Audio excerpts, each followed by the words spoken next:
You should be very familiar with the four states of matter: solid, liquid, gas, and plasma, where solid has a definite shape and a definite volume. All the atoms are bonded closely together, or at least relatively closely together, and they vibrate in place. A liquid, the atoms have a definite volume but not a definite shape, and they, if you will, swim around each other with loose bonds that break and form with others.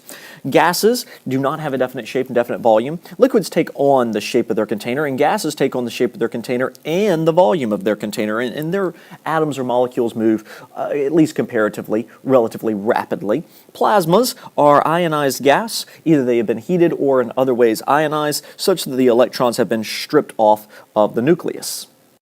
Terms for phase change you should remember also. I want to point out, vaporization is going from liquid to a gas. Boiling and evaporation are two forms of vaporization. Also going from a solid to a gas is sublimation, and coming back from a gas to a solid is deposition.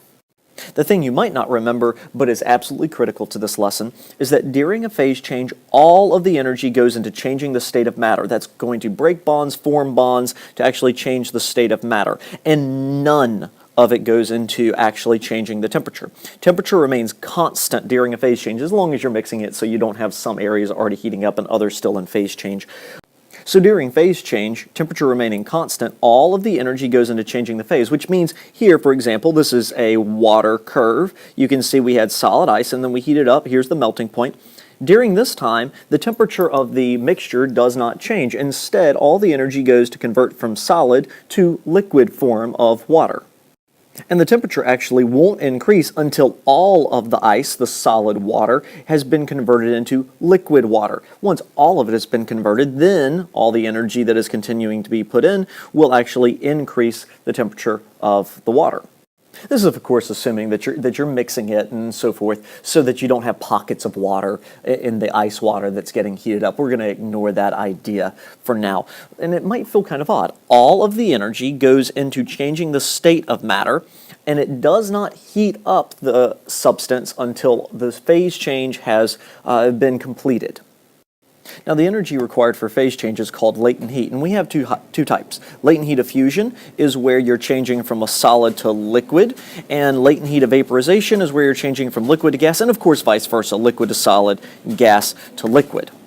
Anytime you're actually trying to go this way along our curve, so actually moving up from a solid to a liquid or then from a liquid to a gas, that item actually absorbs energy. It actually takes in energy at that point in time. And if you're coming backwards, if you're allowing a gas to cool down to a liquid, and so you're looking at latent heat of vaporization, at this point in time, the gas is going to release back off energy. Energy has to be put in to change from solid to liquid and from liquid to gas, and the substance itself gives off energy whenever you're coming backwards.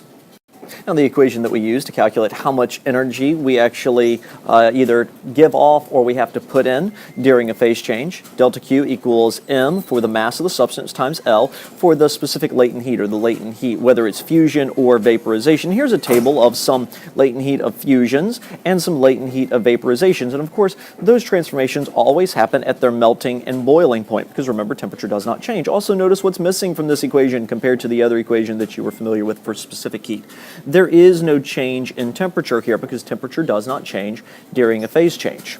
So this equation over here will allow us to calculate how much energy is either taken in or given off during a phase change. Now, I want to point out in this table of latent heats how large their latent heats are. 3.4 times 10 to the fifth is the latent heat of fusion for water. So you actually have to, ice, for example, actually takes in 3.4 times 10 to the fifth joules per kilogram whenever it's melting. That's how much energy is required to cause it to melt. Compared with, now look here at the specific heats. Specific heat of water is 4,186, which is very, very large, but nothing compared to our latent heats. It generally takes a lot more energy per kilogram to cause a substance to change phase than it does to heat up or cool off using our specific heat equation.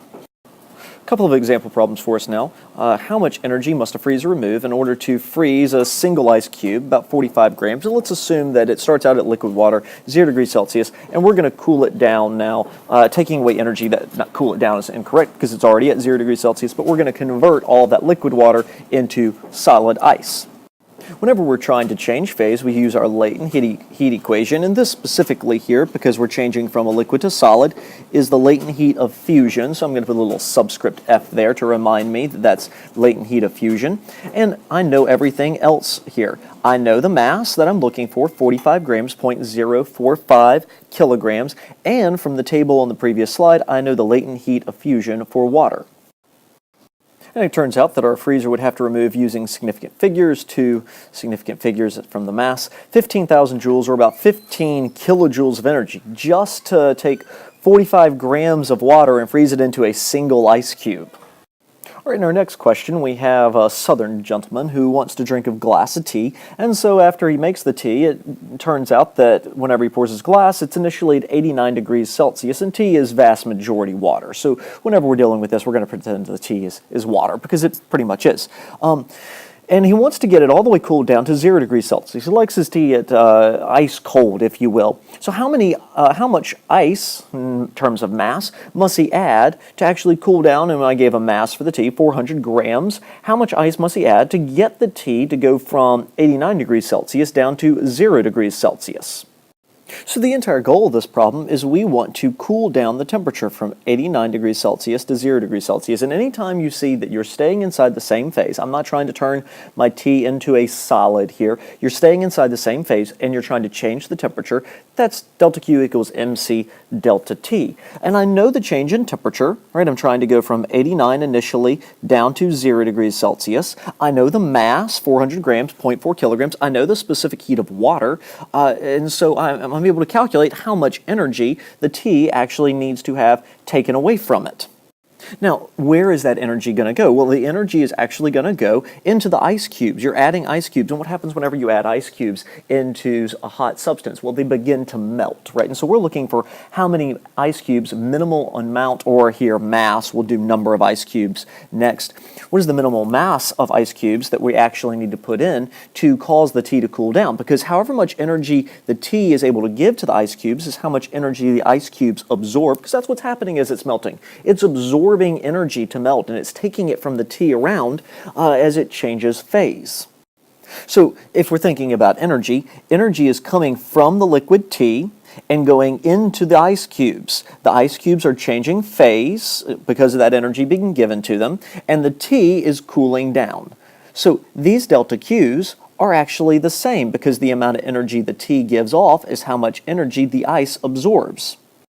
Because of that, and this idea of that we're actually reaching a thermal equilibrium, I can set these two equal to each other. Just think about, where is the energy coming from, where is it going? It is coming from the hot tea, trying to cool it down. Where is the energy going as the tea cools down? Where is it giving all that energy to? It's giving to melt the ice, ML. And we're trying to get all the way down to 0 degrees Celsius. So I'm able to set these two equal, because these two Qs will be the exact same energy given off, energy absorbed. Be careful whenever you set them equal, though. These two masses are not the same. This mass refers to the mass of the tea, where this mass is going to refer to the mass of ice that we need, and that's actually what we are solving for. So now I plug in all of my numbers here, mass of the tea, specific heat of water, because tea is mostly water, and the change in temperature. And I do want to go back and make a slight change to something that I did just a moment ago. Now my tea, Q equals MC delta T, because we're cooling down, but it is giving off energy. So I know this Q must be negative, because it is trying to give off energy. Because of that, I have a negative here, and then a negative here. Whenever you're actually solving this through, you'll notice this is going to turn out negative, and this negative here is going to be very important, because whenever I do my math, I should not come out with a negative mass on the other side.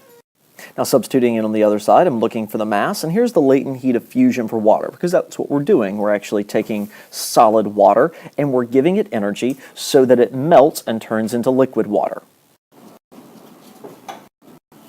I come out with a mass using significant figures of 0.44 kilograms, which should make sense, because if you're cooling tea off, just from your personal experience, from an incredibly hot temperature, almost near boiling, you end up having to put in almost equal parts ice and tea, and that's about the same, 0.44 kilograms compared to 0.4 kilograms. To be, how many ice cubes must he use if each cube has an average mass of 50 grams? Well, that's actually a pretty easy idea. The number of ice cubes is going to be how much total mass we have divided by how much mass each ice cube would be. And you come out with 8.8 ice cubes. Of course, you can't have 0.8 ice cubes, so let's round that up there because you want to make sure that it gets cold. 9 ice cubes would be necessary.